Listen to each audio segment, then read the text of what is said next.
Hello commandos, welcome to biomentors classes online. और अब हम यहाँ मिल चुके हैं एक शानदार सेशन की शुरुआत के लिए। और ये जो सेशन अब आगे होने वाला है हमारे नीट 2025 के लिए, जो हम अब यहाँ पर हमारी जो जंग है वो स्टार्ट कर रहे हैं। तो उसको पूरे तैयारी से अब हमको आगे रहना है। और इसमें तुम लोगों का ओरिएंटेशन सेशन अब मैं यहाँ पर लेने। तो ओरिएंटेशन क्या क्या मतलब है? ओरिएंटेशन मतलब देखो क्या होता है कि सारी चीज़ें जब क्या होता है, दिमाग ऐसा बिखरा हुआ रहता है ना, कभी इधर क्या करें, थोड़ा सा बिखरे हुए से रहते हैं हम। तो ओरिएंटेशन का मतलब होता है एक तरफ अलाइन कर देना, ताकि तुम जब अपनी एनर्जीज लगाओ तो बिल्कुल सही तरीके से सही डायरेक्शन में एनर्जी लगेगी, सही तरीके से, यानी कि इन द सेंस कि हम लोगों का जो बायोमेंटर्स का जो कल्चर है तुम उसके साथ रम जाओ और बहुत अच्छे से जो भी तुम्हारा आउटपुट है वो ज़्यादा बेहतर आ पाए। यहाँ पर इस चीज़ को लेकर के हम यहाँ पर डिस्कस करने जाएंगे। ठीक है, तो ये एक सेशन हमारा होने वाला है यहाँ पर। और इसमें जो है तुमको ये बताऊंगा मैं कि हम लोग किस तरीके से आगे क्या पाथ हम लोग केमिस्ट्री के अंदर, और किन किन चीज़ों पे हमको यहाँ पर फोकस करना है, क्या सारी चीज़ें हैं। ठीक है, कौन कौन से चैलेंजेस अब आगे आने वाले हैं और कहाँ कहाँ तुम्हारी गलतियां हो रही हैं, उस चीज़ को भी हमको ध्यान में रखते हुए चलना है। तो इस वजह से हम एक एक करके यहाँ पर सारी चीज़ें देखते हैं और देखते हैं कि क्या है। ठीक है, तो सबसे पहले नीट 2025 के लिए हम लोग डिस्कस करते हैं कि इस बार हम लोग कौन कौन यहाँ पर आने वाले हैं, हमारी टीम क्या है ना। हम सामने कौन कौन दिखता है तुमको, बैकग्राउंड में क्या क्या लोग हैं, वो लोग भी तुम लोगों के लिए बहुत जी जान से लगे हुए रहते हैं। रात वो लोग मेहनत करते हैं तुम लोगों के लिए, ताकि तुम तक सही कंटेंट डिलीवर हो। और इस वजह से सारे लोग, हर इंसान अपने आप में बहुत बहुत इम्पोर्टेंट है। ये चीज़ हमको ध्यान रखनी है। और इस टीम में अब यहाँ पर केवल यहीं की टीम नहीं, अब हमारी टीम में तुम लोग भी शामिल हो। और क्योंकि तुम लोगों को भी उतनी ही मेहनत करनी है जितनी हम सब लोग कर रहे हैं, ताकि एक मिलजुल के जो एक रिजल्ट आए वो सब अच्छे से हम देख पाए, समझ। ठीक है, तो और उसको सेलिब्रेट कर पाए साथ में। ठीक है, तो तुम्हारे साथ ही। तो अब देखते हैं हमारी टीम में, यानी कि केमिस्ट्री की टीम में यहाँ पर आपको कौन कौन है हमारी टीम में। मैं तुम्हें थोड़ा इंट्रोड्यूस करा देता हूँ। वैसे तुम लोग इन लोगों को जानते नहीं हो, लेकिन फिर भी ये यहाँ पर बहुत इंपॉर्टेंट रोल प्ले करते हैं। तुम अरविंद जी में बड़ा जो हैं वो हमारे साथ रहते हैं, ये डीटीपी ऑपरेशंस देखते हैं यहाँ पर तुम्हारे लिए। यानी कि जो भी चीज़ तुम तक डिलीवर हो रही है, चाहे वो लेक्चर नोट्स डिलीवर हो रहे हों, चाहे वो नए क्वेश्चंस डल रहे हों पोर्टल में, चाहे वो कोई भी जो टेक्निकल जो पार्ट है, वो सारी चीज़ें प्रिपेयर करना, वो सारा काम अरविंद जी देखते हैं। तो big big thanks to Arvind ji for that. And ये उन्होंने बहुत अच्छे से हमारा यहाँ पर जो है वो संभाल रखा है। उसके बाद दीपक जी नागले, ये जो हैं, ये जो भी टेक्निकल एस्पेक्ट होता है, जैसे यहाँ पर जो हम लोग रिकॉर्डिंग्स करते हैं उसमें तुम तक पहुँचती है, उसके लिए जो है वो जो फाइनल चीज़ होती है उसमें कभी साउंड कम होता है तो उसका साउंड बढ़ाना, कभी कोई चीज़, कभी साउंड नहीं आया तो उसको एडिट करना, वो सारा काम जो है वो हम दीपक जी देखते हैं। He is very very important part of और टीम। ठीक है, तो ये चीज़ है। उसके बाद फिर ऋषभ सर हैं, और ऋषभ सर को तो आप और हम सब जानते हैं। और उसमें जो भी कंटेंट है ना, he is the content head and commander है ना। तो वो यहाँ पर आपको डीपीएस क्रिएट करना, टेस्ट क्रिएट करना, सारी चीज़ें जो हैं वो ऋषभ सर के अंडर होती हैं। ऋषभ सर ही उसको अप्रूव करते हैं, सारी चीज़ें रहती हैं उसमें, कैसे कितना जाना है, क्या नहीं जाना है, वो सारी चीज़ें जो है वो ऋषभ सर ही देखते हैं। जितने डाउट्स हैं, है ना, आपके जो डाउट्स आते हैं, वो चीज़ जो है वो सर ऋषभ सर ही को के जवाब देते हैं। और जो है होता है ना कि क्या चीज़ और बेहतर कर सकते हैं, उसमें क्या क्या उनकी जो एडवाइसेस होती हैं वो बहुत इम्पोर्टेंट होती हैं। कितना पढ़ाना है, कितना नहीं पढ़ाना है, सारी चीज़ें ऋषभ सर के अंदर रहता है ना। तो ये बहुत ही इम्पोर्टेंट रोल प्ले कर रहे हैं हमारे डिपार्टमेंट में ऋषभ सर, ठीक है। और जितने भी डाउट्स हैं वो सारी चीज़ें जो हैं, और टेस्ट वगैरह के एक्सप्लेनेशन, डीपीएस के एक्सप्लेनेशन में सर आपको दिखेंगे, और ये बहुत इंपॉर्टेंट रहेंगे काफ़ी। इनके जो क्वेश्चन का जो एक्सप्लेनेशन का भी तरीका है वो भी बहुत ही बढ़िया है। और यहाँ पर आपको एक मतलब आपको ऐसा लगेगा ही नहीं कि ये जो चीज़ है ये कभी हम लोगों ने जो है तरीके से सोची होगी, या ये क्या इंपॉर्टेंट रोल प्ले कर सकता है। वो सारी चीज़ें जो हैं वो सर करेंगे हैंडल। यहाँ पर कंटेंट हेड हैं वो। तो उसके बाद हमारे प्रिय सभी के चहीते डॉक्टर संजय सर, तो सर ये का यहाँ पर रहने वाले हैं, हमारे साथ देने वाले हैं। Is the chief mentor and commander जो रहेंगे वो हमारे सर हैं, और very very important role play करते हैं हमारे ऑर्गेनाइजेशन। और उसके बाद फिर ऑर्गेनाइजेशन नहीं, हमारे डिपार्टमेंट में भी बहुत उनका इतना सालों का एक्सपीरियंस है, और उस एक्सपीरियंस की वजह से ही हम सब जो हैं वो यहाँ पर देख पाते हैं, सीख पाते हैं, उनसे काफ़ी कुछ होता है। और डिस्कशन होते हैं वहाँ पर, क्या क्या बेहतर कर सकते हैं लोगों के लिए, सारी चीज़ें तुम तक जो पहुँच साथ डिस्कस करने पर ठीक है। उसके बाद फिर मिस्टर आमिर रिजवी सर जो हैं वो भी हमारे साथ अभी अभी यहाँ पर उन्होंने फ्रेशली ज्वाइन किया है। बिल्कुल उनके ज्वाइन होने से ही हम यहाँ पर इंट्रोड्यूस कराएंगे आपको। और he is a very fantastic teacher of chemistry and very vast experience of teaching. तो वो काफ़ी बढ़िया हैं, और इतने अच्छे से बोलते हैं, प्यार से बोलते हैं वो, कि ऐसा लगता है यार क्या कितना क्या है यार, वो तो सुनते ही जाओ, ऐसा रहेगा, है ना। तो काफ़ी बढ़िया है यहाँ पर सर का इन्वॉल्वमेंट रहेगा। He is also chief mentor and commander of chemistry, और यहाँ पर बढ़िया यहाँ पर होने वाला है, ठीक है। उसके बाद फिर मैं आप तो सब मेरे को तो जानते ही हैं, मेरा नाम, और मैं 4 साल हो गए मुझे लगभग ऑलमोस्ट। और जैसे जैसे साल गुजरते जा रहे हैं, मेरा तुम लोगों के साथ जो कनेक्शन है वो बिल्ड होता जा रहा है। और इतना जो प्यार उमर करके, इतना जो रिस्पेक्ट जो लोगों से मिलती है, इज़ रियली वेरी वेरी मतलब honoured, I am honoured for that. And I believe that कि अगर ये सारी चीज़ें होती हैं तो ये चीज़ें ही मोटिवेट करती हैं हम लोगों को, हम सभी को काम करने के लिए, और तुम लोगों के लिए और बेहतर क्या किया जा सकता है इसके लिए, है ना। तो यहाँ पर मैं और हमारी पूरी टीम जो है वो बिल्कुल लगी हुई है कि क्या और बेहतर कर सकते हैं हम। तो है ना। अब जैसे कि हम लोग सोचते हैं हर साल की क्या नया किया जाए, क्या ऐसा किया जाए कि बच्चों को जो है वो पूरी कंसेप्चुअल क्लैरिटी यहाँ पर मिले। तो इसलिए जैसे हम लोग यहाँ पर इम्प्रूव कर रहे हैं, वैसे हम हमारे कमांडोज से भी ये एक्सपेक्ट करते हैं कि वो क्या बेहतर करना चाहेंगे इस बार, क्या गलतियां रह गई यहाँ पर, वो सारी चीज़ें सुधारनी है। हम लोगों से भी, हम लोग भी सुधारते हैं हर साल, हम सोचते हैं कि अब क्या नया दिया जाए, है ना। तो वो हम ऐसा कलेक्टिवली टीम जब हम सब साथ होते हैं, जब इकट्ठे होते हैं, तो हम यही डिस्कस करते हैं कि क्या बेहतर दिया जाए बच्चों को, ठीक है। तो वो चीज़ें हम यहाँ पर डिस्कस करते हैं। और हम लोगों की टीम जो है, अब ये टीम में तुम लोग भी हो, ठीक है। इसका ये मतलब नहीं है केमिस्ट्री में, मतलब अब जो है हम सभी को मिल करके जो है ना, मतलब इतना मजबूत बना लेना है कि अगली बार 180 आउट ऑफ 180 करना ही है, ठीक है बात, ओके, ठीक है। उसके बाद फिर अब हम यहाँ पर देखते हैं कि क्या क्या चैप्टर्स जो हैं वो इस बार वैसे तो हम जानते हैं कि क्या क्या चैप्टर्स हैं, लेकिन कैसे होने वाला है, क्या फ्लो होने वाला है, सबसे पहले हम कौन सा चैप्टर पढ़ेंगे, और हर एक चैप्टर में किन चीज़ों पर ध्यान देना है, क्या मोटी मोटी बातें हैं, सभी के बारे में हम एक बार यहाँ पर डिस्कस करते हैं। तो सबसे पहले जब हम चैप्टर की शुरुआत करेंगे, वो करेंगे स्ट्रक्चर ऑफ एटम से। अब बात ये आती है कि सर एनसीईआरटी में तो सब बेसिक पहले है, आप स्ट्रक्चर ऑफ एटम से शुरू कर रहे हैं। तो देखो मैं बताऊंगा उसके बारे में, जब मैं सम बेसिक जब पढ़ाऊंगा, और उसके बाद मैंने क्यों उसको सम है ना, बायोमेंटिक्स हमेशा से सम बेसिक को बाद में कवर करता है, क्या इंपॉर्टेंस है और क्यों ऐसा किया जाता है, के बारे में तुमको एक्सप्लेन करूंगा, और तुम बिल्कुल उससे रिलेट भी कर पाओगे ये चीज़।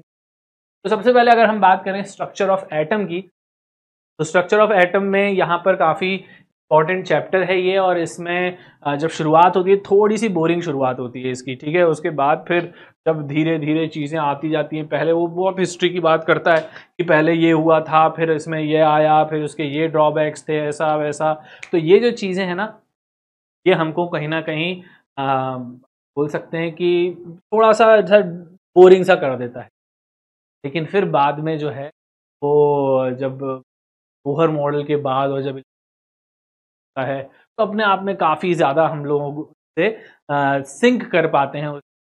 तो अपने आप में काफ़ी इंटरेस्टिंग चैप्टर है ये, बाद के लेटर फेज में काफ़ी ज़्यादा इंटरेस्टिंग हो जाता है, मज़ा आता है इसको डिस्कस करने में, है ना। तो शुरुआत में थोड़ा हो सकता है तुम्हें ऐसा लगे कि यार ये क्या है, लेकिन हमको बिल्कुल। और चीज़ देखो, अब ये चीज़ तुम्हें ध्यान रखनी है कि हमें जिस पर भी फोकस करना है वो एग्ज़ाम स्पेसिफिक होना चाहिए।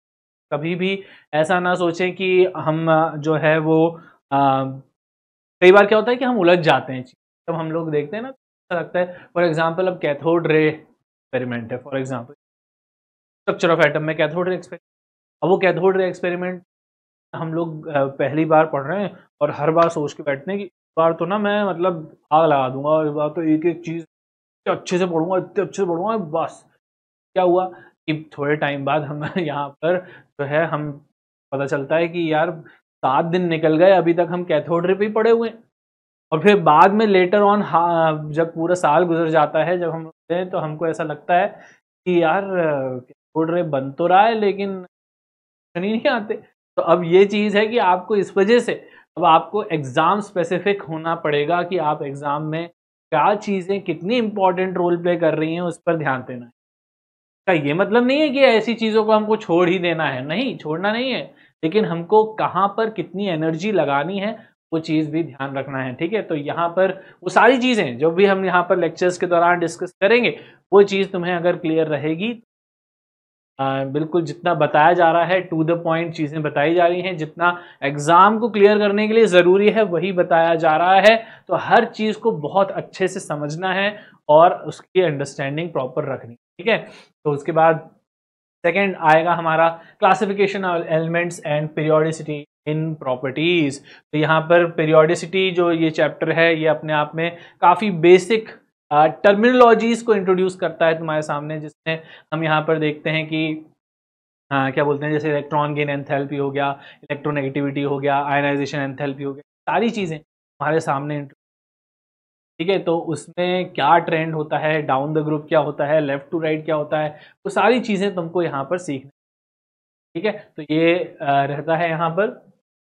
के बाद chemical bonding and molecular structure. Chemical bonding and molecular structure ये बहुत बहुत बेसिक चैप्टर है, और इसमें जहाँ पर जो बच्चा स्ट्रगल करता है पूरी केमिस्ट्री, कोशिश करना है हमको कि ये चैप्टर को इतना अच्छा करना है कि हमको फिर पूरे ही चैप्टर अच्छे से बनना स्टार्ट हो, है ना, क्योंकि ये सभी चैप्टर्स का फाउंडेशन है। हर चीज़ इसमें यहाँ पर डिस्कस कि आखिर कोई भी मॉलिक्यूल जब बनता है तो क्यों बनता है ना, क्यों क्यों दो एटम्स जो हैं वो कंबाइन होते हैं, ठीक है, और मॉलिक्यूल बनाते हैं, क्या उसमें क्या खास बात होती है, कितने टाइप के बॉन्ड होते हैं, क्या क्या थ्योरीज आई गई हैं यहाँ पर बॉन्ड्स को लेकर के, है ना। तो वो सारी चीज़ें हम लोग यहाँ पर डिस्कस, हर एक का अपना अपना इम्पोर्टेंस है, और कहाँ कहाँ से कोई हाइब्रिडाइजेशन यहाँ पर काफ़ी इंपॉर्टेंट एक टॉपिक है जहाँ से क्वेश्चंस बनते हैं। मॉलिकुलर ऑर्बिटल थ्योरी यहाँ पर बहुत ज़्यादा इंपॉर्टेंट रोल प्ले करती है, तो उसके बारे में यहाँ पर हमको बहुत अच्छे से पढ़ना है, ठीक है, during the course of our lessons. ठीक है, उसके बाद फिर अब हम यहाँ पर इंट्रोड्यूस करते हैं some basic concepts of chemistry को, क्योंकि some basic concepts of chemistry जो है वो अब यहाँ से हम जब स्टार्ट करेंगे तो इसके बाद फिर अब हमारा धीरे से हम फिजिकल केमिस्ट्री की ओर यहाँ पर बढ़ना स्टार्ट करते हैं। तो फिजिकल केमिस्ट्री में जब हम बढ़ते हैं तो जो उसका सबसे पहला फाउंडेशन आता है वो सम बेसिक में आता है। तो some basic concepts of chemistry, जिसमें मोल कॉन्सेप्ट यूज होता है, बैलेंसिंग द रिएक्शन होता है, बैलेंसिंग क्यों की जाती है, क्या क्या लॉज रहते हैं केमिकल के, वो चीज़ हम यहाँ पर डिस्कस। ठीक है, उसके बाद फिर ये भी होता है कि क्या बोलते हैं, जो स्टोइशियोमेट्री है, यानी कि जहाँ पर कितना रिएक्टेंट लेने पर कितना प्रोडक्ट मिलेगा, वो सारा डिस्कशन। ठीक है, उसके बाद बहुत सारे टाइप्स ऑफ क्वेश्चन जब आजकल देखे गए हैं न्यू, जब हम कुछ 2-3 साल के पैटर्न को अगर ऑब्जर्व करें नीट के, तो हम यहाँ पर परसेंटेज प्योरिटी का एक नया कॉन्सेप्ट इंट्रोड्यूस हुआ है इसमें, जहाँ पर ऐसा नहीं है कि उसमें कुछ अलग चीज़ है, या यूज तो स्टोइशियोमेट्री ही यूज होती है, लिमिटिंग रिएजेंट का कॉन्सेप्ट आता है इसमें, ठीक है, लेकिन वो स्टोइशियोमेट्रिक कैलकुलेशंस कैसे हैं, आपको उसकी लैंग्वेज कैसे समझनी है, वो सब हमको यहाँ पर समझना पड़ेगा, तब जाके हम परसेंटेज प्योरिटी से रिलेटेड जो है वो कर पाएंगे। ठीक है, तो ये चीज़ है कि सम बेसिक कॉन्सेप्ट्स में। उसके बाद फिर जो 5वां चैप्टर है that is going to be redox reactions. Redox reactions one of the basic fundamental chapter of chemistry. लोग बात करते हैं ऑर्गन क्या बोलते हैं ऑक्सीडेशन नंबर की, है ना। ऑक्सीडेशन नंबर का एक ऐसा कॉन्सेप्ट है जो थ्रू आउट केमिस्ट्री कहीं ना कहीं चलता रहता है, सारी चीज़ें चलती रहती है। के बाद फिर जब हम यहाँ पर जब ये सारी चीज़ देखते हैं, फिर बैलेंसिंग के से रिलेटेड भी क्वेश्चंस यहाँ पर आते हैं। तो बैलेंसिंग हो गया, एक नया कॉन्सेप्ट आया है इसमें, टाइट्रेशन, जो अब प्रैक्टिकल केमिस्ट्री का पार्ट बन चुका है, तो वो भी अपने आप में एक इंपॉर्टेंट रोल प्ले करता है। तो उसमें भी हमको ध्यान रखना है redox reaction. Now these 5 chapters जो अभी हम लोगों ने डिस्कस किए, ये सबसे बेसिक फंडामेंटल चैप्टर है।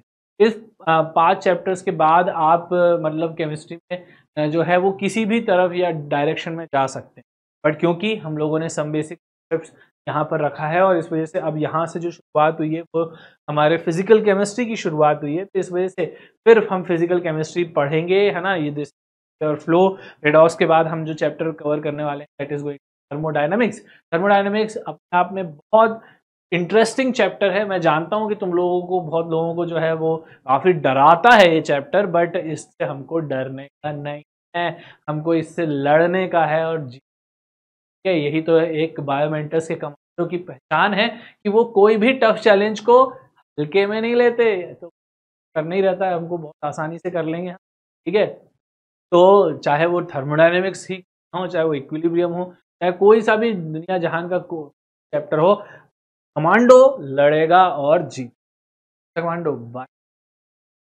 तो तुम हर ऐसे वैसे जगह नहीं आए हो, तुम लोगों ने जब यहाँ पर लिया है, तुम लोग जुड़े हो बायोमेंटर्स से, तो ये एक ध्यान रखना कि ये जो चीज़ है एक टफ ट्रेनिंग के थ्रू होती है। यहाँ पर काफ़ी ऐसे ऐसे चीज़ें तुमको मिलेंगी जहाँ पर उसको पूरा करना तुम्हारा अपने आप में एक चैलेंज ऑफ द डे है, और उस चैलेंज ऑफ द डे को तुम्हें हर दिन जीतना है। ठीक है, और हर दिन उससे लड़ना है।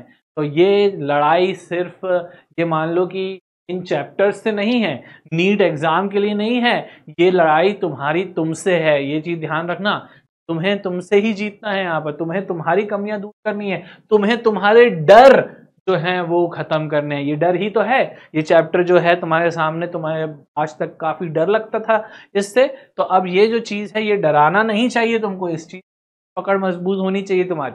ठीक है, ये है। फिर आता है इक्विलिब्रियम, काफी बड़ा चैप्टर जिसमें केमिकल इक्विलिब्रियम, आयनिक इक्विलिब्रियम, बहुत सारी चीजें होती है, pH, VH सब यूज होता है इसमें। ठीक है, तो यहाँ पर ये है। उसके बाद फिर आता है सॉल्यूशंस। सॉल्यूशंस जो है वो यहाँ पर 12th क्लास के फिजिकल पहला चैप्टर में हम काफ़ी सारी चीज़ें यूज़ करते हैं, काफ़ी सारी चीज़ें समझते हैं, काफ़ी ये मान लो कि ये एक ऐसा चैप्टर है जहाँ पर हम केमिस्ट्री को आसपास देख सकते हैं। ये एक बहुत इम्पॉर्टेंट या हम कह सकते हैं इंटरेस्टिंग चैप्टर है सॉल्यूशंस। ठीक है, आसपास जो हम जितने भी देख रहे हैं ना, नींबू पानी बनाना, ये करना वो करना, है ना, वो सारी चीज़ें जो है वो सॉल्यूशन ही है सबका सब।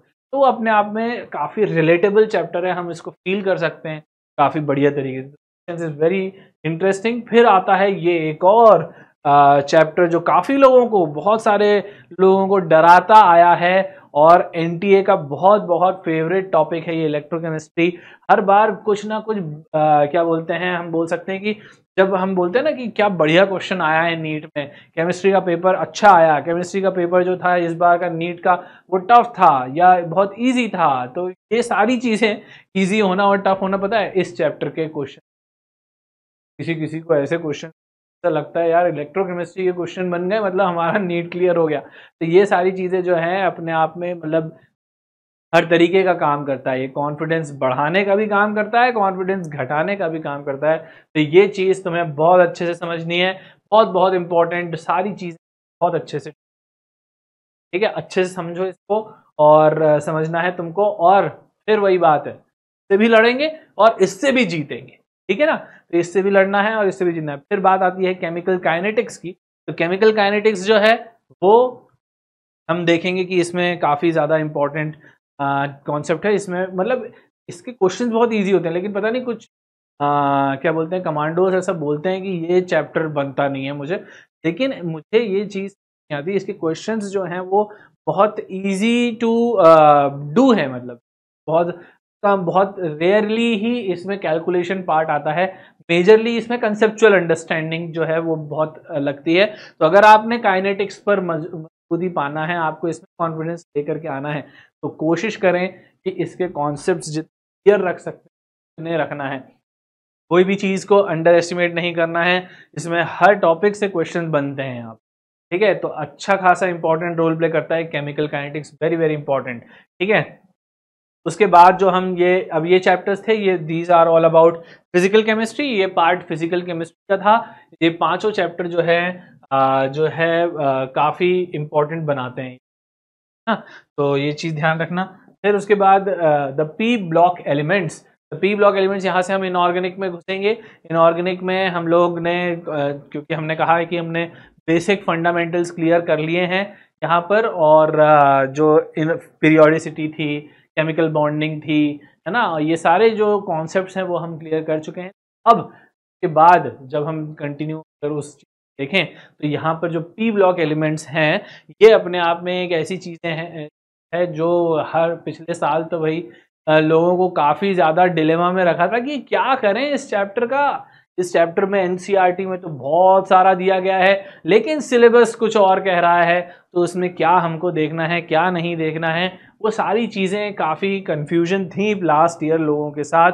लेकिन हर बार जैसा कहा गया था, यहाँ पर बायोमेंटर से तुम्हें इंस्ट्रक्शंस मिले थे कि हर चीज़ कवर करके चलो, कौन सी क्या हो जाए नहीं कह सकते।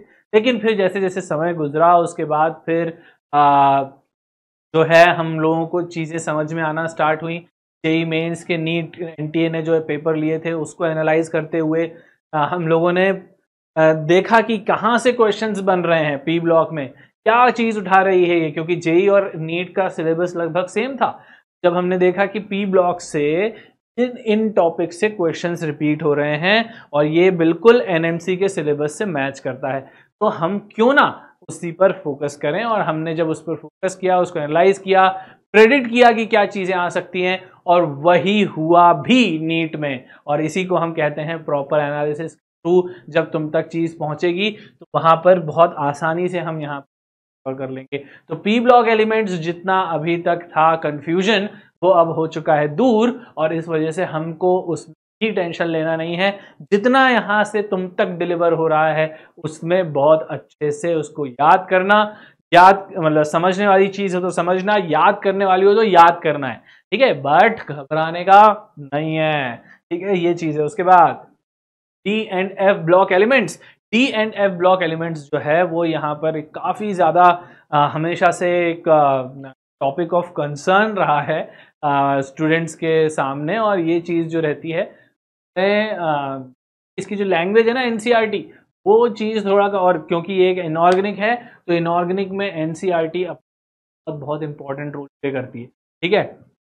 तो इस वजह से जब हम डी एंड एफ ब्लॉक की एनसीईआरटी पढ़ते हैं, तो उसकी जो लाइनें लिखी गई हैं वो काफ़ी ज़्यादा कंफ्यूजन क्रिएट करती हैं, और कभी कभी ऐसा हमको लगता है कि हम नहीं समझ पा रहे हैं कि क्या हो रहा है। बस में भी हमको घबराने का ज़रूरत नहीं, बिल्कुल भी। जो भी चीज़ यहाँ पर बताई जा रही है, उससे पार्ट को एनसीईआरटी से अच्छे से समझने की कोशिश करो, और अगर नहीं आ रहा है समझ में तो याद कर लेना है अपन को, क्योंकि बहुत है ना, वो तुम्हें बता दिया जाएगा लेक्चर के दौरान कि ये चीज़ समझने की है और ये चीज़ नहीं है, ये चीज़ याद करने की है, ये चीज़ याद करने की है। तो यहाँ पर जो चीज़ है वो तुम्हें सारी चीज़ें बता दी जाएंगी, तुम्हें उसमें घबराने की जरूरत, ठीक है। तो यू हैव टू बस just let us do the job, और तुम्हें बस उसको फॉलो करना है। तुम जब फॉलो करोगे, एंड बस फॉलो करना तुम्हारा काम है, लेकिन ये बात ध्यान रखना, ऐसा नहीं कि पता चला सर अब आप ही देख लो, सर आप ही नीट दे देना ठीक है, ऐसा नहीं हो। कोऑर्डिनेशन कंपाउंड्स, कोऑर्डिनेशन कंपाउंड्स जो है वो यहाँ पर हम देखेंगे, बहुत बहुत इंपॉर्टेंट चैप्टर है इस पर्टिकुलर क्या बोलते हैं केमिस्ट्री का, क्योंकि अब इनऑर्गेनिक में जो सबसे मेजर रोल प्ले करने वाले हैं केमिकल बॉन्डिंग और कोऑर्डिनेशन है। तो इस टॉपिक के लिए को जो है वो बहुत बहुत कंसर्न रहना है। कोऑर्डिनेशन कंपाउंड्स खासकर CFT है वो काफ़ी इंपॉर्टेंट रोल प्ले करता है, तो ये चीज़ ध्यान रखना कि इसमें काफ़ी इंपॉर्टेंट चीज़ें आने वाली हैं, ठीक है, तो उसको अच्छे से पढ़ेंगे हम लोग।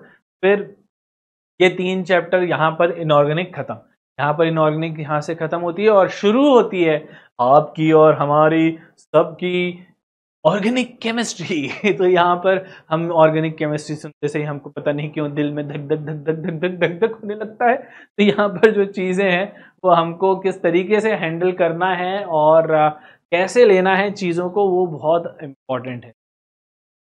एक ऐसा चैप्टर है जो फाउंडेशन बनाता है पूरी ऑर्गेनिक केमिस्ट्री। यहाँ पर अब अगर तुम ध्यान दो तो यहाँ पर तुम्हें शुरू से ध्यान रखना कि ये चैप्टर हम जितना मजबूत रखेंगे उतना हमारे, क्योंकि यहाँ पर हम जो गलतियाँ करते हैं, हम कभी जैसे मान लो आगे आने वाले टाइम में हम क्या बोलते हैं मार्कोनिकॉव रूल पढ़ना है। मार्कोनिकॉव में फॉर्मेशन ऑफ कार्बोकैटायन होता है अगर उसके मैकेनिज्म पे जाते हैं। अब कभी कभी हम शायद मैकेनिज्म को अगर फॉलो ना करें तो हम स्ट्रेट फॉरवर्ड जो है मार्कोनिकॉव रूल लगा के ब्रोमीन का एडिशन उस जगह पर कर देंगे जो मार्कोनिकॉव कहता है। लेकिन क्या पता कि वहां पर क्योंकि अगर तुम्हें ये पता हो, अगर तुम्हारे GOC के कॉन्सेप्ट क्लियर हैं तो तुम बता सकते हो हाँ तो फॉर्मेशन कैटायन हुआ है, और अगर फॉर्मेशन ऑफ कार्बोकैटायन हुआ है तो वहां पर रीअरेंजमेंट की गुंजाइश है और फिर वहां पर हम बोल सकते हैं ब्रोमीन यहाँ नहीं वो 3 डिग्री वाले पर लगेगा क्योंकि वहां पर शिफ्ट होता है, रीअरेंजमेंट होता है। ये सारी बेसिक चीजें हैं जो हम प्रैक्टिस के साथ या जब हम GOC को जितना अच्छे से करते हैं उतनी हमारी आगे की क्लियरिटी, ठीक है। तो ये चीज तुमको ध्यान रखना है और ये बहुत बहुत इंपॉर्टेंट, काफी बड़ा चैप्टर है ये और one of the very basic thing of GOC है। हम बेसिक कॉन्सेप्ट्स देखते हैं, IUPAC देखते हैं, आइसोमेरिज्म देखते हैं, GOC में जैसे फॉर जो इंटरमीडिएट्स हैं उसके बारे में देखते हैं, इफेक्ट्स देखते हैं, इफेक्ट्स कौन कौन से इंडक्टिव इफेक्ट में है ना, ये सारी चीज़ हाइपर कॉन्जुगेशन ये सब इसके अंदर डिस्कस किया जाता है। और उसके बाद फिर रिएक्शन मैकेनिज्म देखते हैं कि एडिशन रिएक्शन सब है ना, वो सारी चीज़ें कवर होती हैं। तो बहुत बहुत अपने आप में इम्पॉर्टेंट यूनिट है ये GOC, बहुत बड़ा यूनिट है, अच्छे से ध्यान देना है हमको, ठीक है। तो ये है। अब GOC के बाद जैसे हम ये चीज़ हमारे फाउंडेशन को क्लियर करते हुए हम यहाँ पर करते हैं तो उसके बाद फिर चैप्टर आता है हमारा हाइड्रोकार्बन्स। और हाइड्रोकार्बन्स जो है वो अब इसमें जो है एक बार आपके GOC कॉन्सेप्ट क्लियर होते हैं तो अल्केन, अल्कीन, अल्काइन और एरोमेटिक कंपाउंड्स ये सारी चीज़ें यहाँ पर आती हैं। एरोमेटिसिटी क्या होती है, बेंजीन से तुम्हारा इंट्रोडक्शन होता है यहाँ पर, हालांकि वो तो GOC में भी हो जाता है लेकिन फिर भी यहाँ पर जो है हाइड्रोकार्बन उस किस तरीके से रिएक्शन दे रहा है।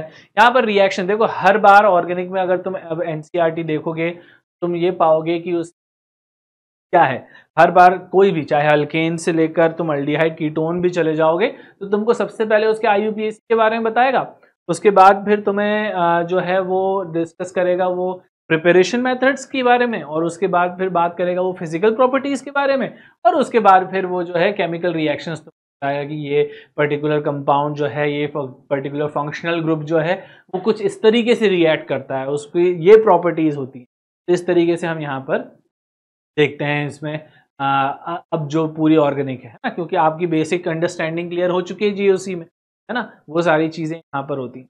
तो बस हमको यहाँ पर देखना है और जो पैटर्न है NCERT का उसको फॉलो करना है। तो हम इनफैक्ट वो चीज़ इतना बढ़िया पैटर्न है कि अगर आप याद उसको रिवाइज करने बैठेंगे तो आप रिवीजन भी, हाँ यार उसके प्रिपरेशन मेथड ये थी, फिर उसके प्रॉपर्टीज़ में ये था, बॉइलिंग पॉइंट था जो ब्रांचिंग के साथ जो है कम हो जाता है, इस तरीके से हम यहाँ पर याद करने में आसान है। केमिकल रिएक्शंस थे, केमिकल रिएक्शंस में नेम रिएक्शंस बहुत इंपॉर्टेंट रोल प्ले करेंगी। कोशिश करना कि नेम रिएक्शंस की एक अलग कॉपी बना लेना जिसमें सारी नेम रिएक्शंस साथ में लिखी, और रिएजेंट के थ्रू यहाँ पर स्टडी करना कि रिएजेंट जब हम पढ़ेंगे इस रिएजेंट का ये काम होता है, जब भी हमको ऐसा कुछ करवाना होगा तो हम ये रिएजेंट यूज कर लेंगे। तो इस तरीके से कब कार्बन चेन बढ़ रही है, कब कार्बन चेन कम हो रही है, वो सारी चीज़ें हमको यहाँ पर ध्यान देनी है इन चैप्टर्स में। तो यहाँ पर तुम्हें उन रिएक्शंस को याद करना है, लिख लिख के याद करना है, ठीक है। तो ये चीज़ है। फिर haloalkanes and haloarenes, तो यहाँ पर अब जो है देखो, यहाँ पर जब हम एनसीईआरटी देखते हैं तो वहाँ पर SN1 SN2 के बारे में डिस्कशन है, कब रेसिमाइजेशन होना है, कब क्या बोलते हैं रिटेंशन होना है, कब इन्वर्जन होना है, कब जो है वो तब SN1 होगा, SN2 क्या होता है, ठीक है। उसमें फिर डिस्कशन है इन्वर्ज कायरलिटी के बारे में है ना। तो वो सारी चीज़ें डिस्कशन हैं जो कि हम उसी पर्टिकुलर पार्ट को हमारे जीओसी के डिस्कशन के दौरान कवर करते हैं। उसके अलावा जो बाकी चीज़ वो रिएक्शंस तो नहीं है जो यहाँ पर हम जनरली जो हमको याद करने वाली रिएक्शंस होती है वो यहाँ पर पाई जाती है। कब कौन से कंडीशन में क्या रिएक्शन हो, वो सब जो है हमको जीओसी में ही कवर हो चुका है। तो इस वजह से हम ये बोलते हैं कि जो जीओसी में हम लोग करते हैं ना कवर, में बेसिकली जो है वो एक ऐसी ऑर्गेनिक केमिस्ट्री रहती है। एनसीईआरटी के अकॉर्डिंग वहाँ पर शायद तुम जब देखोगे तो शायद तुम्हें ना मिले, है ना। सम बेसिक प्रिंसिपल्स का जो चैप्टर का नाम है हमारा क्या बोलते हैं एनसीईआरटी में, उसमें चीज़ें ब्रीफली दी गई है ना। एलिमिनेशन होता है, सब्स्टिट्यूशन होता है, सब्स्टिट्यूशन एक चीज़ दूसरे को रिप्लेस कर लेती है, ऐसा दिया गया है। पर डिटेल डिस्कशन नहीं है। डिटेल डिस्कशन आपको न्यूक्लियोफिलिक सब्स्टिट्यूशन मिलेगा हेलो अल्केन्स हेलो अरीन्स में, और वो हेलो अल्केन्स हेलो अरीन्स में जो हम डिस्कस करते हैं तो वहाँ पर मतलब वहाँ डिस्कस होता है। लेकिन जब हम इसको कलेक्टिवली सारे कॉन्सेप्ट्स को एक साथ पढ़ते हैं तो वो हम जीओसी में कवर कर लेते हैं, ताकि मतलब एक प्रकार से जब आपको बोला जाता है ना कि आप न्यूज़पेपर पढ़ो, न्यूज़पेपर जब आप पढ़ोगे तो आपको कोई वर्ड समझ में नहीं आएगा तो आप डिक्शनरी उठाते हो नहीं उठाते हो, क्या चलो यार वर्ड देख लिया उसका, फिर कैसे उसका वर्ड देखा वो क्या है, वर्ब है, और उसको कैसे यूज़ करना है, उसके लिए क्या स्टेटमेंट है, किस तरीके से हम उसको डिक्शनरी आप ऐसे यूज़ है ना। जब भी आप इंग्लिश न्यूज़पेपर आपको पढ़ाया जाता है या कोई भी चीज़ जब आप देखते हो आपको कोई शब्द समझ में नहीं आता तो आप डिक्शनरी। तो जीओसी के जो तुम्हारे नोट्स बनने वाले हैं या जीओसी जब तुम पढ़ोगे तो उसके नोट्स बिल्कुल एक डिक्शनरी जैसे ही होंगे, एक रेफरेंस रहेगा कि आगे आने वाले चैप्टर्स में जो भी चीज़ वाली हैं उसके लिए एक रेफरेंस नोटबुक तुम्हारी तैयार है। कहीं पे भी तुम्हें दिक्कत जाए तो तुम उस नोट्स को यहाँ पर रिवाइज करो। तो ये इसी तरीके से यहाँ पर स्टडी की जाती है ऑर्गेनिक केमिस्ट्री की, ठीक है, खासकर ये ध्यान रखना। तो इसमें लोग हेलो अल्केन्स हेलो अरीन्स देखेंगे, उसके बाद अल्कोहल फिनॉल ईथर देखना है हमको, अल्कोहल फिनॉल ईथर के बाद aldehyde ketone and carboxylic acid देखना है। ये बहुत बहुत इंपॉर्टेंट बहुत बड़े बड़े चैप्टर्स हैं ये, जो कि काफ़ी इंपॉर्टेंट पार्ट रोल प्ले करते हैं हमारे क्या बोलते हैं नीट एग्जाम की प्रिपरेशन में। तो यहाँ से क्वेश्चंस बहुत ज़्यादा बनते हैं, खासकर ये जो 3 चैप्टर हैं इससे। तो इसलिए तुमको ये चैप्टर्स बहुत अच्छे से ध्यान रखना है, इसकी सारी रिएक्शंस तुम्हें बहुत अच्छे से ध्यान रखना है, इसको रिवाइज बहुत अच्छे से करते रहना। सर बहुत अच्छे से बार बार क्यों बोल, ठीक है, तो समझ गए ना। तो ये चीज़ है। उसके बाद फिर अमाइंस आता है। अमाइंस में काफ़ी इसकी जो नॉमेनक्लेचर है वो भी अलग होता है, इसकी जो प्रॉपर्टीज़ हैं, इसकी जो बेसिक प्रॉपर्टीज़ हैं वो भी अलग होती हैं, क्यों होती हैं क्या होती हैं, वो सारी चीज़ें हैं इंपॉर्टेंट रोल प्ले करती हैं, लेकिन हमें पढ़ना है चाहिए। फिर बायोमोलिक्यूल्स है, बायोमोलिक्यूल्स थ्योरेटिकल चैप्टर है, और में भी चीज़ें जो हैं वो कैसे होती हैं, क्या होती हैं, कैसे डिस्कस है, वो सारी चीज़ें हम लोग यहाँ पर बायोमोलिक्यूल बढ़िया तरीके से कवर करेंगे। फिर प्रैक्टिकल केमिस्ट्री जो है वो यहाँ पर एक नई चीज़ इंट्रोड्यूस हुई है तुम्हारे सामने। तो इसमें बहुत सारी चीज़ें हैं, सॉल्ट एनालिसिस पता है हमको, सारे ग्रुप्स यहाँ पर कौन कौन, ठीक है, स्पीड टेस्ट क्या क्या होते हैं, फ्लेम टेस्ट क्या क्या होता है, सॉल्ट एनालिसिस देखते हैं। प्रैक्टिकल ऑर्गेनिक केमिस्ट्री का पार्ट भी इसी में कवर होता है कि जैसे लेसेग्नेस क्या हो गया, लेसेग्नेस एक्सट्रैक्ट हो गया, जेल्डाल मेथड हो गया, है ना, वो सारी चीज़ें जो है टाइट्रेशन वाली जो है तो सब इसमें यहाँ पर कवर होती है प्रैक्टिकल। तो ये अपने आप में एक नई चीज़ लास्ट ईयर, और अच्छे ठीक ठाक क्वेश्चन आए हैं या 2 क्वेश्चन हमको देखे गए हैं प्रैक्टिकल। ये चीज़ भी अब हम देख सकते हैं कि आने वाले एग्जाम्स में एक इम्पोर्टेंट करेगा ये चैप्टर, ठीक है। तो इसको भी हमको अंडर एस्टिमेट करना है, तो ध्यान रखना।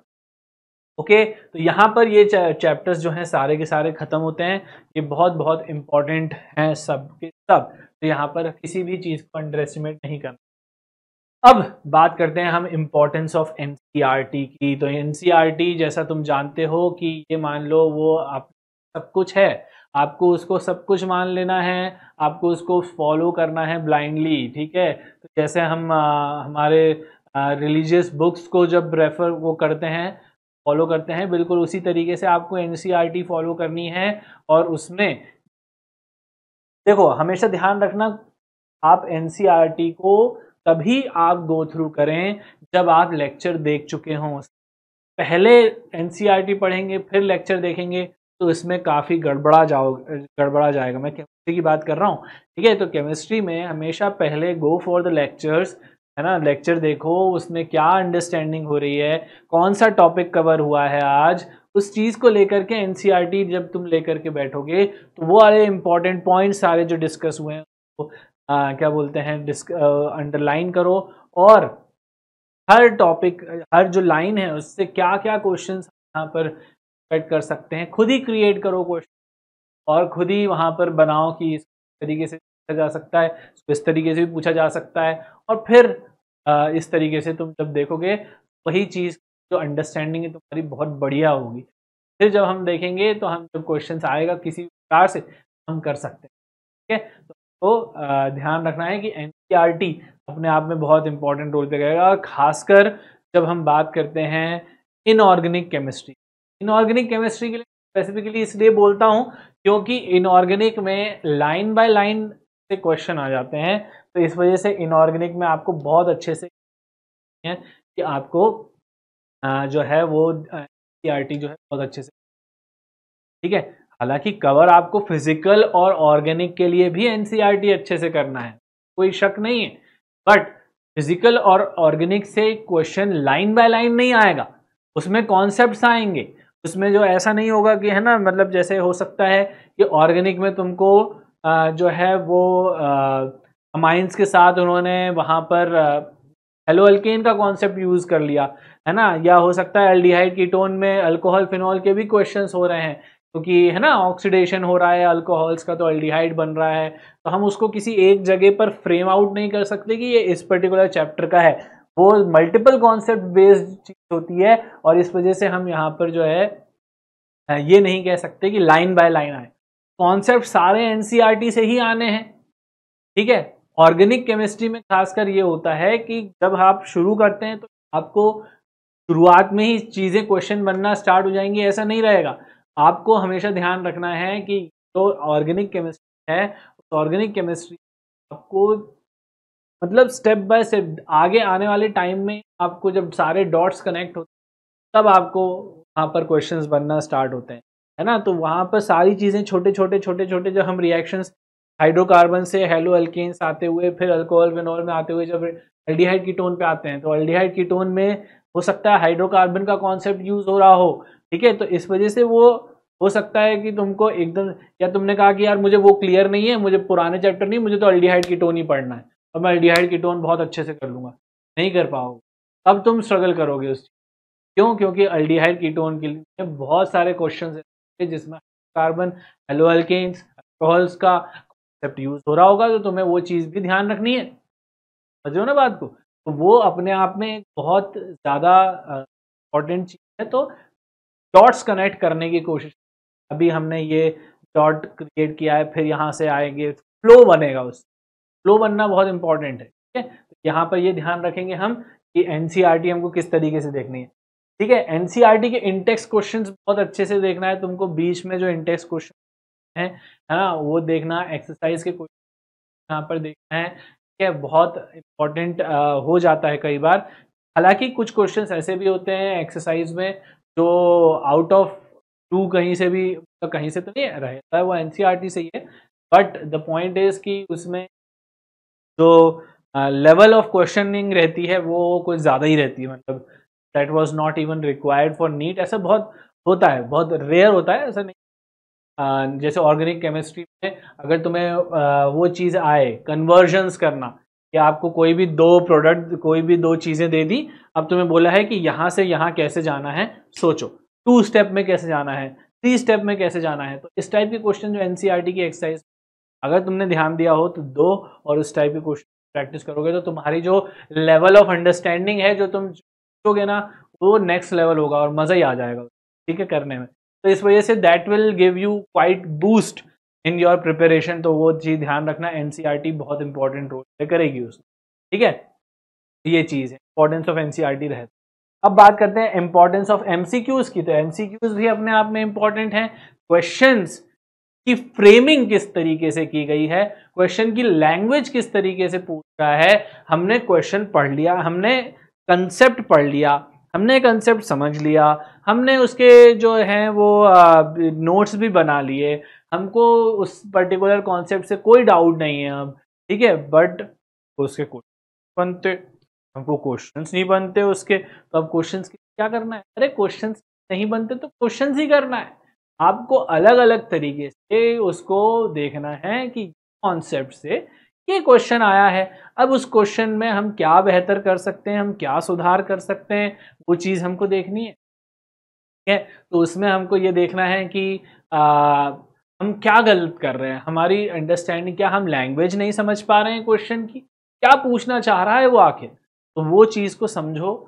ऐसे अगर आपने पहला क्वेश्चन किया, हो सकता है आप स्ट्रगल करो, दूसरा करोगे तो स्ट्रगल करोगे, तीसरा चौथा करोगे, पांचवें तक तुम प्रो हो जाओगे उस, ठीक है। और उसके बाद फिर चार पांच क्वेश्चन और लगा लिए सिमिलर, तो उसके बाद फिर वो कॉन्सेप्ट जा करके तुम्हें समझ में भी आ चुका होगा और तुम्हें उसके क्वेश्चन ही बनना स्टार्ट हो जाएंगे। तो क्वेश्चंस की प्रैक्टिस बहुत बहुत इंपॉर्टेंट है, ठीक है। इसलिए अलग अलग एक ही चीज को कितने तरीकों से पूछा जा सकता है।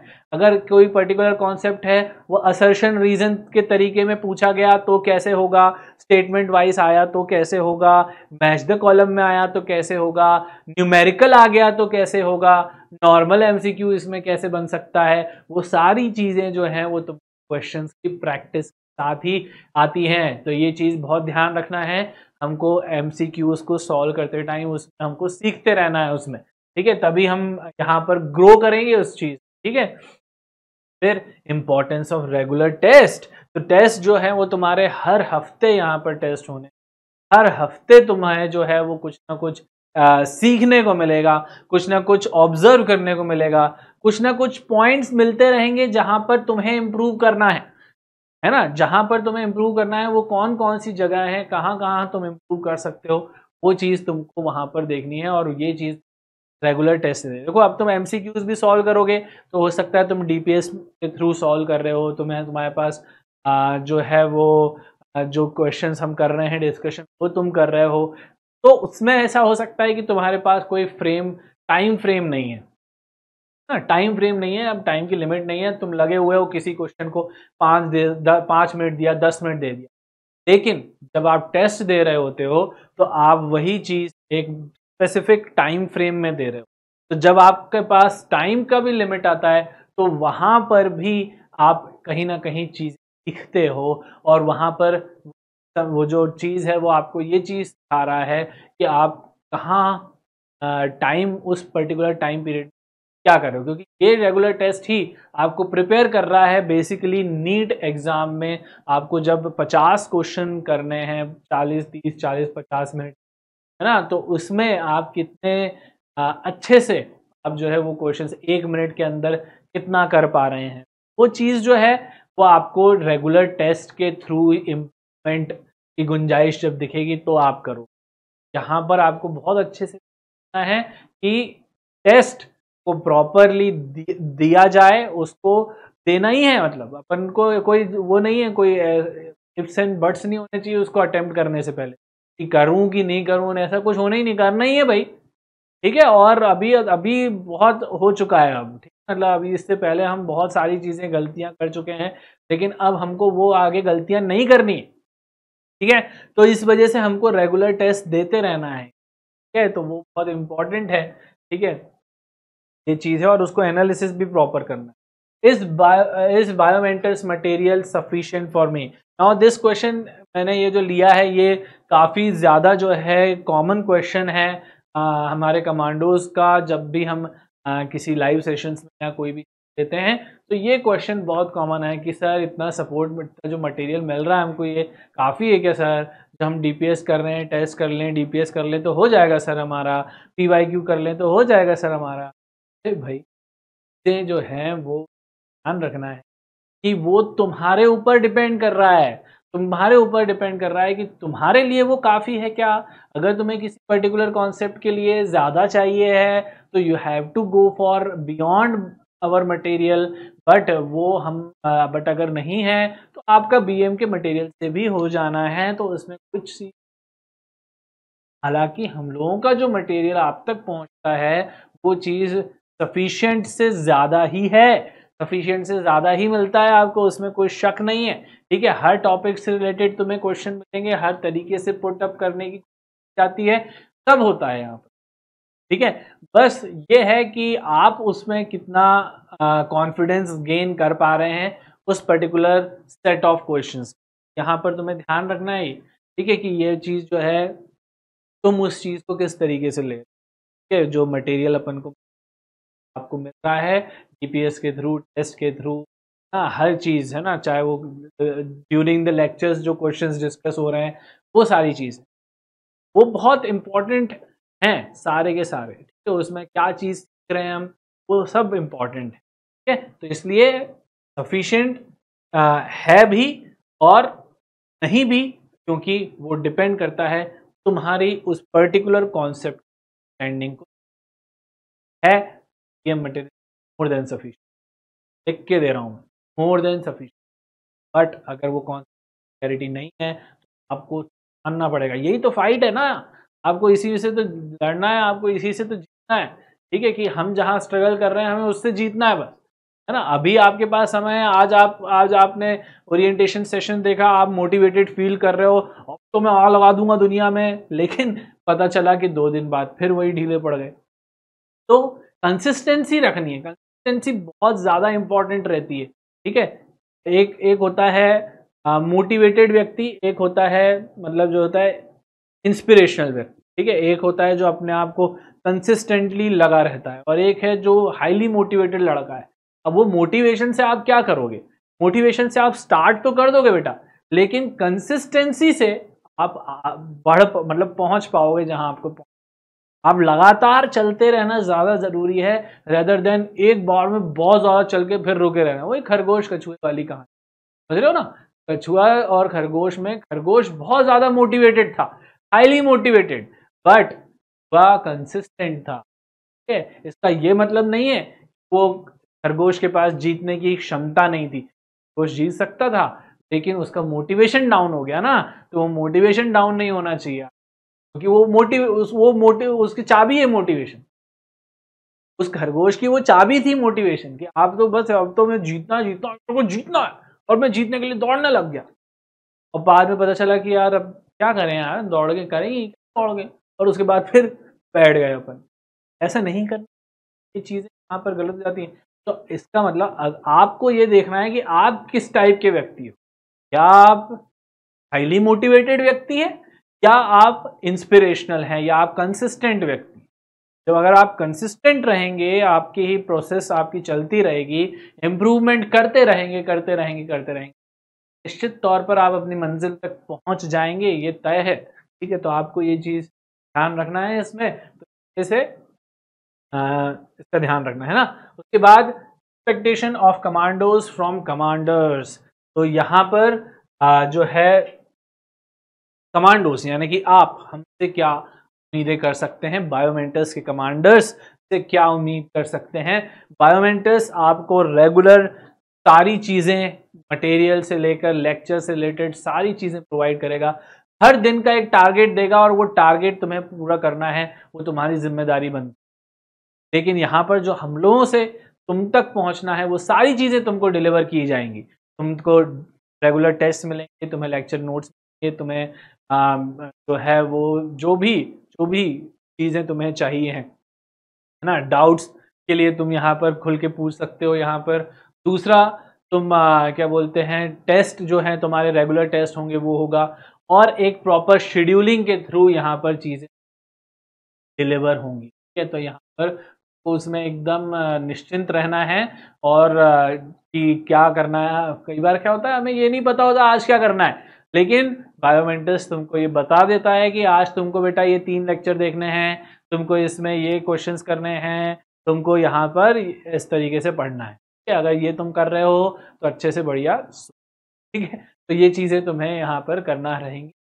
उस दिन क्या करना है, उस दिन का क्या टारगेट है, वो चीज तुमको बायोमेंटर्स कर रहा है, बस करना। ठीक है, तो ये चीज तुम्हें ध्यान रखना। के बाद expectations of commanders from commandos, हम क्या चाह रहे हैं तुमसे, तुम लोग ज्यादा जरूरी हो, जितने ज्यादा कोई भी बायोमेंटर्स जितना ज्यादा किसी अपने कमांडो के लिए जरूरी है, उससे कहीं ज्यादा कमांडोज बायोमेंटर्स के लिए, क्योंकि कमांडोज ही जो इंस्ट्रक्शंस मिलते हैं कमांडर्स के द्वारा उसको फॉलो करते हैं और रिजल्ट में कन्वर्ट करते हैं। ठीक है, तो ये चीज बहुत इंपॉर्टेंट है, यहाँ पर तुम्हें कन्वर्ट करना है अपने रिजल्ट को, अपने अपने कन्वर्ट किसको करना है, कन्वर्ट रिजल्ट को नहीं करना है, कन्वर्ट करना है आपके एफर्ट्स को रिजल्ट। आपका एफर्ट्स जा रहे हैं, आपको एनालाइज करना है, उसको प्रॉपर एनालिसिस करते रहना है कि आपके एफर्ट्स जो हैं वो सही डायरेक्शन में हैं। सही डायरेक्शन में अगर एफर्ट्स होंगे तो आप डेफिनेटली सही मतलब प्रोग्रेस करेंगे और आपको रिजल्ट देखने को मिलेगा 100। ठीक है, तो वो चीज़ है, आपको कोई टेस्ट मिस नहीं करना है, आपको जो है वो रेगुलरिटी रखनी है। ठीक है, आपको जो है वो किसी भी तरीके से जो है गलत चीज़ों को उसमें नहीं आना है ना। पूरे साल भर यहाँ पर 10 महीने के लिए आपको एकदम फोकस्ड फॉर्म में स्टडी करना है। ठीक है, बहुत सारी चीज़ें हैं यहाँ, ये हम बायोमेंटर्स या जो हम सब कमांडर्स हैं वो हमारे कमांडोज से एक्सपेक्ट करते हैं कि वो डिसिप्लिन के साथ यहाँ पर एक प्रॉपर जो टाइम टेबल है उसके हिसाब से चलेंगे। जो भी उनको टारगेट मिलेगा, जो भी उनको एक चैलेंज मिलेगा दिन का, वो चीज़ें तुम्हें वहाँ पर पूरा करना है। अदरवाइज फिर वो चीज़ें हो जाती है ना गड़बड़ की, बैकलॉग लग गया, ये हो गया, वो हो गया। तो देखो, बैकलॉग भी लगेंगे, आने वाले टाइम में बहुत सारे कारण आएंगे जिनकी वजह से बैकलॉग लग सकता है। ठीक है, बट कभी भी अपने आलस की वजह से, अपने आलस की वजह से कभी भी जो है बैकलॉग मत आना, ये चीज ध्यान रखना। ठीक है, कि कोई और कारण हो चलेगा, वो चीजें कवर भी हो जाएंगी और रेयरली होंगी, वो होंगी जरूर लेकिन रेयरली होंगी, तो तुम्हें वहां पर जो है ना वो चीजें कवर हो जाएंगी। बट ऐसी चीज आलस की वजह से वो चीज कवर नहीं हो पाती है, वहां पर तुमको अपने आप से जीना। ठीक है, तो ये चीज तुम्हें ध्यान रखनी है कि यहाँ पर जो है हमको एकदम स्ट्रिक्टली हमारे शेड्यूल को फॉलो करना है और बिल्कुल अच्छे से चीज को समझते हुए चलना है। बहुत सारे चैलेंजेस हमारे सामने आने वाले हैं, अपकमिंग चैलेंजेस, जो असली वॉर है तुम्हारे सामने, वो चीज जब यहाँ पर शुरू होगी ना तो वो बहुत इंपॉर्टेंट उन सारी चीज।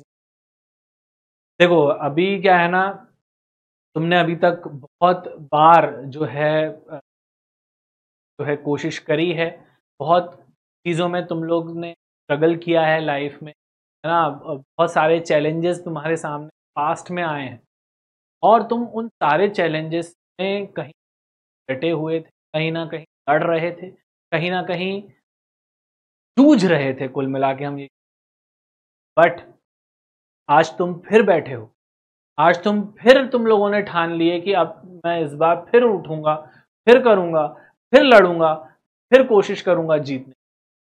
ये अच्छी बात है और ये चीज ही आपको एक बेहतर, एक इम्प्रूव्ड व्यक्ति बनाता है। ठीक है, तो बहुत ही ज्यादा आपको जो है अपने ऊपर विश्वास रखना है। ठीक है, बीच में हो सकता है कि आपका जो मोटिवेशन है वो डाउन रहे, आपको हो सकता है बीच में ऐसा लगे कि बहुत मतलब होपलेसनेस आ रही हो, कभी डिप्रेस्ड फील हो रहा हो, कभी ऐसा लग रहा हो कि यार मैं चाह तो रहा हूँ करना, मैं चाह तो रही हूँ करना, लेकिन मेरी कंडीशंस ऐसी नहीं बन पा रही हैं कि मैं कर पाऊँ। मैं क्या करूँ, मतलब मेरा समय कब गुजर जाता है, कहाँ चला जाता है दिन, पता ही नहीं चलता। कभी घर पे कोई सिचुएशन आती है, कभी घर पे मेहमान आ जाते हैं, कभी कुछ हो जाता है, मेरा वहाँ पर वो चीज़ जो है ना वो हम कर नहीं पाते और हम इसी से रहते हैं, हम इसी चल कर रहे होते हैं। और ये है तुम्हारी, तुमसे, तुम्हें इन कैसे जीते, क्या हम उन सारी चीज़ों को इग्नोर कर दें? क्या हम हमारे मेहमान जो आए हम उनको अटेंड ना करें? क्या हम यहाँ पर अगर हमारे घर पे हमारे घर वालों को किसी प्रकार से हमारी ज़रूरत है तो हम ना जाएं? क्या आप ये कहना चाहते हैं? नहीं, मैं ये नहीं कहना चाह रहा हूँ। इन सब के बावजूद सबसे एक्स्ट्रा समय लेकर के आप क्या कर सकते हैं? आपको कहीं तो एक्स्ट्रा माइल जाना पड़ेगा ना, कहीं तो आपको चीजें किसी ना करना पड़ेगा ना। ये चीज आपको देगी। लाइफ में सिचुएशन तो के सामने है, लाइफ में सभी के सामने आती है, स्ट्रगल सबके सामने आती है। इंपॉर्टेंट है आपका लड़ते रहना। आप कहाँ से तरीके निकाल रहे हो उस चीज से निकल करके ऊपर आकर के फिर लड़ने की और फिर आपके टारगेट्स को कवर करने की। हो सकता है कि आपके दिन के 4 घंटे चले गए और आपको लग रहा है कि मेरा पीक टाइम जो था पढ़ाई का वो खत्म, मैं नहीं कर पा रहा। या हो सकता है कभी 4 दिन चले गए आपके, पता चला 3-4 दिन के लिए मेरे को तो बिल्कुल ही मैं चला गया, पता नहीं कहाँ हो गया क्या हो गया। बट आप वापस कैसे, कितनी जल्दी आएंगे, that makes you a defined person. आपको बना रहे हैं, आप किस तरीके से उस चैलेंज को एक्सेप्ट कर रहे हैं, क्या आप उस चीज को स्किप कर रहे हैं, ये आपको ध्यान रखना है। कहीं आप ऐसा तो नहीं कि आप उस पार्ट को ही स्किप करना चाह रहे हैं कि नहीं नहीं नहीं मैं ऐसे नहीं, ये नहीं हो रहा मुझसे, छोड़ो हटाओ इसको। क्या ये आपके अंदर है? तो बेटा मुश्किल। लेकिन अगर आप बोल रहे हो कि नहीं यार मेरे 4 दिन वेस्ट, मैं इसको कवर कर लूंगा और मैं उसको रात को जाग के एक एक लेक्चर कवर करूंगा, एक्स्ट्रा बैकलॉग में जो भी है उसको मैं कवर करके अगले टेस्ट, अगले हफ्ते हुए टेस्ट तक तो मैं एकदम इसको पूरा कुछ नहीं। तो बैकलॉग लगते समय से ही आपको ये चीज हो जाएगी, यहाँ पर अब मेरे को इसको कवर कैसे, क्या कर जाऊं ऐसा। ठीक है, तो वहां पर तुमको सोचना है कि बिल्कुल अभी लगते से ही मेरे को काम पे शुरू।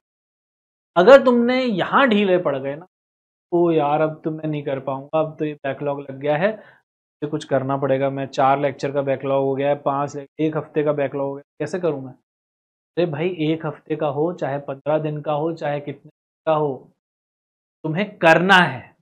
That is more important. करते रहो, शुरू तो करो। अब पता चला तुम यार बैकलॉग लग गया यार, अब मैं क्या करूं यार, 25 दिन का हो जाएगा वो बैकलॉग रोते रहने में। ये चीज तुमको सोचनी है ना। तुम करने पर ध्यान तो रोने पर क्या, बहुत जरूरी है ये, बहुत बहुत बहुत। ठीक है, तो यहाँ पर तुमको ध्यान रखना है, ये लड़ाई, ये जंग जो है, ये तुम्हारी, तुमसे लड़ाई है। ये जो जंग है लड़ना है। ठीक है, बहुत सारी चीजें, बहुत सारे टफ चैलेंजेस आएंगे। ठीक है, तो बी प्रिपेयर्ड और ठान लो कि चाहे कुछ हो जाए, इस बार निकालना है, कुछ हो जाए। ठीक है, कोई इफ नहीं, कोई बट नहीं, मैं यहां पर इस बार तोड़ डालूंगा, दुनिया हिला डालूंगा मैं। हो पोपटलाल जैसे, लेकिन पोपटलाल तो ऐसे ही बोलता है, लेकिन तुम्हें बोलना नहीं, तुम्हें वाकई हिला डालनी है। आसपास के लोगों ने, जिन जिन लोगों ने तुम पे भरोसा नहीं किया है ना, जो जो तुम पर अभी तक टॉन्ट फॉन्ट मारते आए हैं, ठीक है, सारे लोगों को जवाब। ठीक है, और हम लोग जितनी बार भी क्या बोलते हैं, अभी तक हम लाइफ में जितनी बार भी हार मिली है, जितनी बार भी हम लाइफ में जो है वो नहीं कर पाए हों कुछ, ठीक है, लेकिन हमें जो है उन हार को, उन चीजों को, ऐसा नहीं कि अब उसको लेकर के हम रोएंगे।